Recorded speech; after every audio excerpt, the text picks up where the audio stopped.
Hey everybody, Jody here, spiritual coach. I help people activate their magnificence, understand their spiritual awakening process, and embody their soul purpose.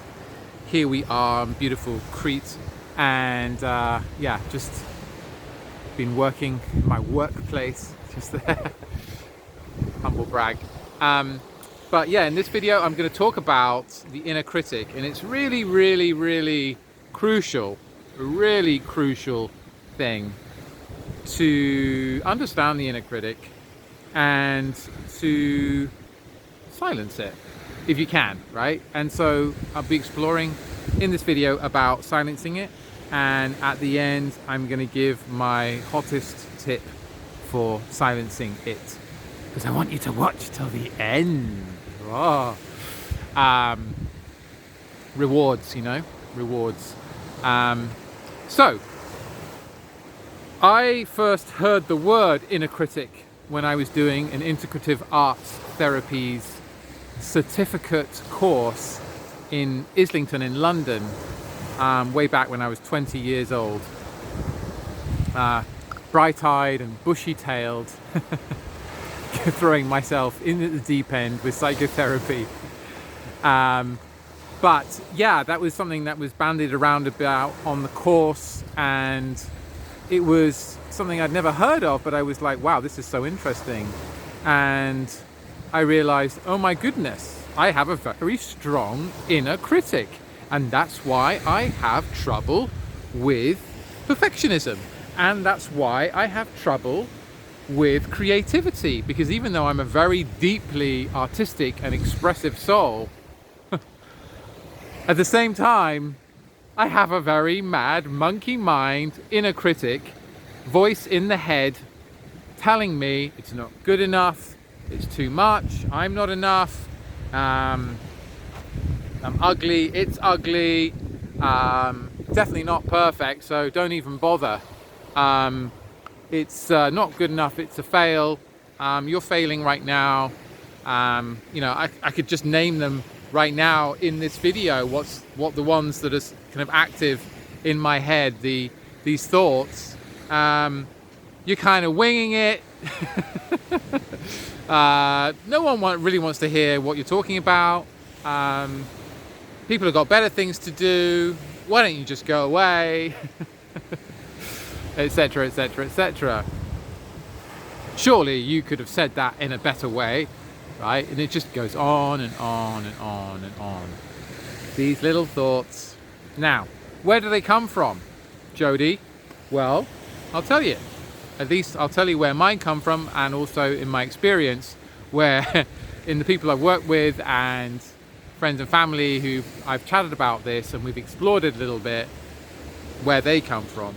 And that is parents, teachers at school, primary caregivers, media and society, peers as well, especially when we're young, like what our school friends think, what they've said, older brothers and sisters, anyone basically we've been involved in giving our power away to at some point, because they had, or we perceive them as having more authority, which is a natural part of the growing process. You look to those who are bigger than you, who seem to know more things than you, as your guides, your role models.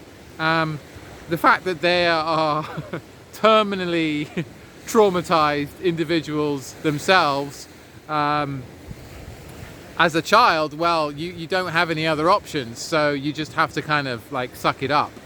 And there's no filter as a child. The first 4 years of our life, we're in basically in hypnotic trance, totally suggestible. And so you can only imagine, right, what goes in just gets stored in programs, a bit like buggy Windows 95. You're trying to like operate in 2024 with a buggy internet Windows 95 computer, and you're just like, oh my god, this just isn't working, right? So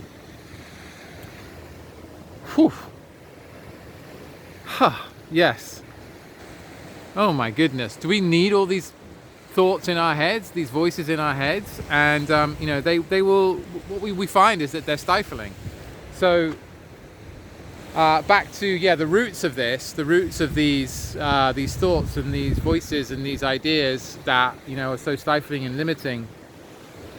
We take them on, right? So we internalize what has been external to us. So ultimately you can probably locate a lot of it from your parents, maybe particularly one parent that was particularly domineering in some ways or influential on your emotions and psyche. Perhaps you felt like you had to protect yourself in some ways from them, but of course you loved them, so it's like this kind of weird wonky relationship that develops, dynamic, right? And then it's like, yes, I love my parents, but I also hate them, right? It's one of those scenarios which you may or may not be familiar with. So the externalized, let's say, admonishing voice, the externalized critical voice from, let's say, your father, or a male, or a big brother or a school teacher, particularly, I'm not specifically, it's not just males, obviously, but it can often be that way. So they might be the ones that are more vocal, but of course it might not be. It might be your mother, it might be your aunt, it might be your big sister, or that who your kindergarten teacher was, or something like that, right? So absolutely, it's going to be what is true for you is true for you. So your internal voices are externalizations of whoever it was, in terms of the critic, the inner critic, whoever it was who was most critical of you. So they're inside, and it's like we're trying to protect ourselves, right? Like the modus operandi of this inner critic is it's trying to protect you, because instead of like the person still getting angry with you saying, don't do that, don't be like that, don't be loud, blah blah blah, or you're not good enough, whatever, you internalize that, so you don't get their wrath, because you just behave, because you self-censor and you self-police. And so you become a good little boy or little girl, right? And of course you're carrying in the internalized critic, and so you're behaving, right? But you've got it for the rest of your life until you watch this video or you do some therapy, and you start the process of recognizing the inner critic inside you that's constantly, gnawing away at yourself, right? You think you're not good enough, you're too much, you're too big, too small, too fat, too thin, too ugly, too beautiful, too old, too young, not enough, too much. It's definitely not perfect, so don't bother. These kinds of things. And your particular unique inner critic might be slightly different, could be very different, could be all be about one thing, or what's the point of doing any of it, whatever it is. So inner critic. So okay, so just invitation right now is just to tune in with yourself and look at how that's landing, this information, how these thoughts are landing with you, how these notions are affecting you, impacting you inside. And I invite you to comment some of these thoughts, get them out there, right? Get them into the light of day, because in the darkness evil thrives, right? And these negative, toxic energies thrive when they're not we're not aware of them. So we need to bring them to light. We need to bring the light of awareness. And one way of doing that is by speaking them out, writing them out, etc., and seeing. And the first time I did that, it was like a revelation. I was like, oh my God, I actually uncovered my inner critic and my internal dialogue that was going on. It was, it's actually very, very nasty and very abusive. And, swearing at myself and all kinds of things all the time. And it was like, oh my God, how unkind. Wow, oh my God, I'm so unkind to myself. These were my thoughts. I was like, it was an absolute revelation. So the invitation is to just see what's, just behind the surface there that might be running the show. And yeah, so to speak them out, to write them out in the comments or on a notepad. I think it's great if we can write them out in the comments, because we can start to see, oh my God, some of us have the same, inner critic voices, right? Inner critic thoughts. And so, just let that happen right now. Pause the video if you must. Do whatever you need to do to let that happen.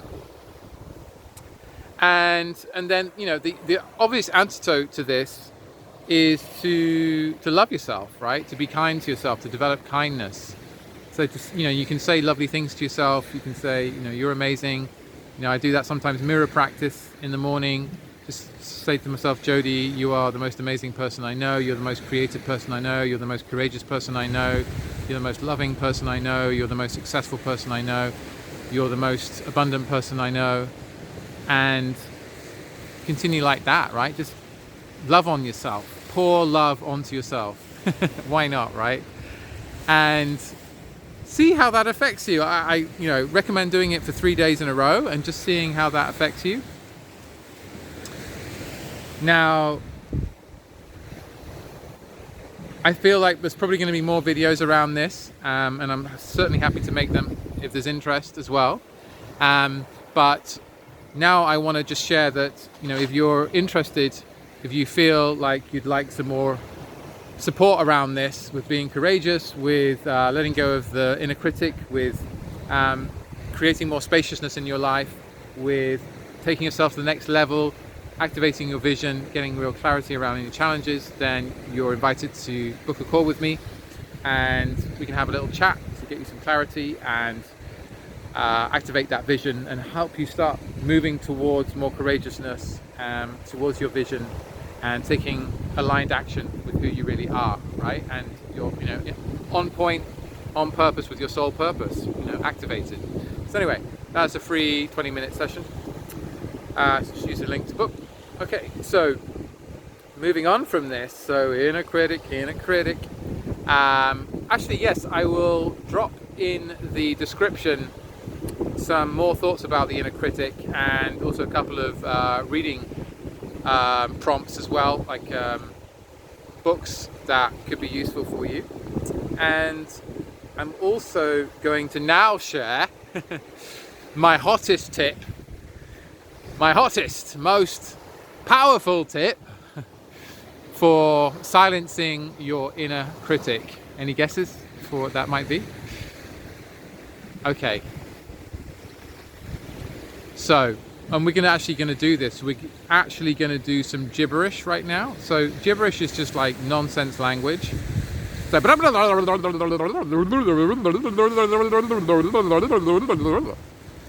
just start making that noise and speaking nonsense gibberish language to yourself, right?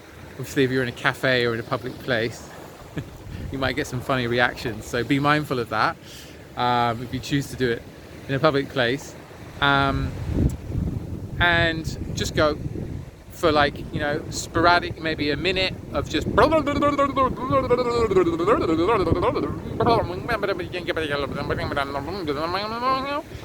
then once you've done that minute, to then just start speaking what's going on in your mind.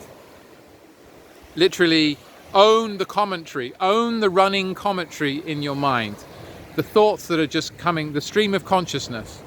Right, right, I'm doing this exercise. Why am I doing this exercise? This doesn't make sense. Who is this guy on the internet? This doesn't make any sense at all. That's a funny, that's nice. The sky looks blue there. That's cool. Yes, he's got a green top on. I wonder what this pendant is. Yeah, right. What am I doing? Anyway, I should be doing this exercise. Am I doing it properly? Oh, God, I never do anything properly, do I? Oh, God, that's annoying. Why do I keep blaspheming? That's annoying. I shouldn't blaspheme. I'm going to go to hell. Okay, no, just I'm thinking about mountains now, or I'm thinking about pink elephants. Oh, don't think about pink elephants. Oh, well, oh God, oh my God. All I can think about is pink elephants. Whatever, right? And it's just going on, right? So just start to own this, am I doing this? Am I doing this well? Am I doing, you're not doing it well, you never do anything well. Oh God, yeah, that's absolutely right and everything. Oh, nobody likes you. No, nobody likes me, yes. Oh, I'm always going to be a failure. I'm always going to amount to nothing, am I? It's completely ridiculous. What am I doing this stupid exercise for, etc.?